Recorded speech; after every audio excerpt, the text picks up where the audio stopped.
ایک جو ہے نا خاتون، وہ میرے پاس ہی بیٹھی ہوئی تھی اور کوئی ان کو مسئلہ نہیں تھا کہ وہ اپنا کوئی ہاتھ روک لیتی، اور میٹھا بھی خوب کھا رہی تھیں، اور پھر وہ چھوٹی چھوٹی وہاں پر کوئی ٹافیاں ٹائپ چیز پڑی ہوئی تھی تو وہ بھی کھائی جا رہی تھی، اور ساتھ ساتھ کہہ رہی تھی کہ پتلا تو میں نے ہونا نہیں ہے تو کھا تو میں لوں نا ہے۔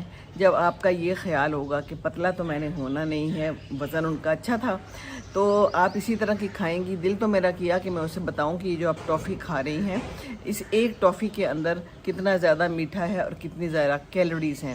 مجھے بھی بار بار پیش کر رہی تھی پر میں نے نہیں لیا۔ خیال تو رکھنا چاہیے نا اپنا، تو کیسے وزن کم ہوگا؟ مجھے ذرا یہ بتا دیجئے آپ۔ میٹھا اگر ہم زیادہ کھائیں گے تو وہ کہاں جائے گا اور کیا بنے گا؟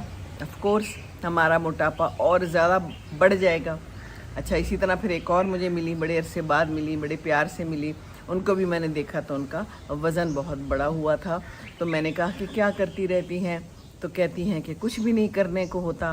تو میں نے کہا کہ رات کو کب سوتی ہیں؟ بہت لیٹ سوتے ہیں، کبھی کبھی تو ہم فجر کے بعد سوتے ہیں، اور اس کے بعد دوپہر تک سوئے رہتے ہیں، اور سارا نظام الٹا پلٹا۔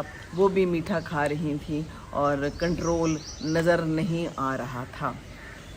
میں نے نہیں کھایا کیونکہ میرے حساب سے میں نے کھانا زیادہ کھا لیا تھا، تو پھر میٹھے پہ میں نے کہا چلو کنٹرول کر لیتے ہیں۔ اگرچہ میرا بھی دل کر رہا تھا آم کا میٹھا ہو اور میں ہوں اور میں اس کو کھاؤں نا، لیکن پھر کبھی کبھی دل کو تھوڑا سا مضبوط کرنا پڑتا ہے۔ تو پھر کہنے لگی کہ کوئی کام نہیں ہے، میں سوچتی تو ہوں کہ میں کوئی کام کروں پر کوئی کام کرنے کو ہے نہیں، کچھ سمجھ نہیں آتی۔ یہ ہماری خواتین کا المیہ ہے، جب ہمارے پاس کوئی کام کرنے کو نہیں ہوتا تو ہمارے پاس ایک کام ہوتا ہے کہ ہم کھائیں اور پھر سوئیں۔ نماز پڑھ کے صبح اگر سوتے ہیں، واک نہیں ہو رہی کوئی بھی، کیونکہ ایک تو ویسی ہی گرمی ہے، ایک ویسی واک کرنا ہم لوگوں کے لیے مشکل ہے۔ ہم لوگ اپنی صحت کا خیال کب رکھتے ہیں؟ کوئی نہیں رکھتے، واک نہیں کرتے، وزن اسی طرح بڑھتا چلا جاتا ہے، بڑھتا چلا جاتا ہے۔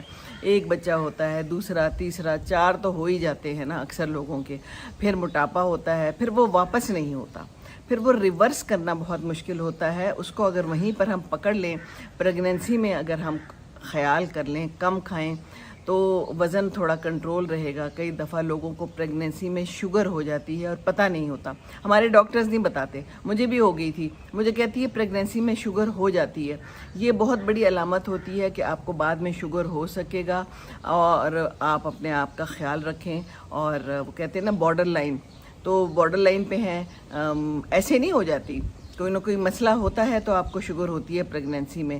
تو اگر پریگننسی میں آپ کو ڈاکٹر نے کہا ہے تو آپ وہیں پر رک جائیں، اپنا خیال کریں۔